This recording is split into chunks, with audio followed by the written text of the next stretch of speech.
అంజి గారు. అందరికీ నమస్కారం అండి. అందరికీ నమస్కారం సార్. ఈ ఫైట్స్ ఇంత బాగా వచ్చినాయి అని మేడం చెప్పిన తర్వాత ఇందులో బాగా ఎక్కువ కష్టపెట్టింది హీరో గారిని అయితే సెకండ్ కష్టపెట్టింది మా అన్ననండి. ఎందుకంటే నేను ఎంత పరిగెట్టానో నాతో పాటు కెమెరా పట్టుకుని అంత పరిగెట్టాడు. బ్రేక్ కూడా లేకుండా పరిగెట్టించాను. ఆ టైంలో అంత చేయడం అనేది అది అన్న సపోర్ట్ వల్లే అయింది సార్. దీని తర్వాత నాకు సార్ని ఎంత కష్టపెట్టానో నాకే తెలుసు. ప్రతి షాట్కి కాదు అన్న వన్ మోర్ అనే దానికి చెప్తానన్నా. ఆయన్ని 2 సార్లు నేను ఇచ్చేసాను.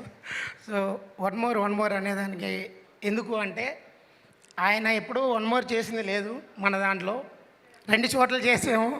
అది మా మిస్టేక్ వల్ల సార్, మరి రోపు వల్ల. వన్ మోర్ లేదు, బట్ కెమెరామెన్ చేశాడు వన్ మోర్, అదే ప్రాబ్లం అంతే. ఎక్కడ అలా లేదు సార్. చాలా అంటే చాలా నాకు బ్రదర్లా సపోర్ట్ చేశాడు. అందుకే అంత బాగా వచ్చింది sir. Thank you sir. Thank you.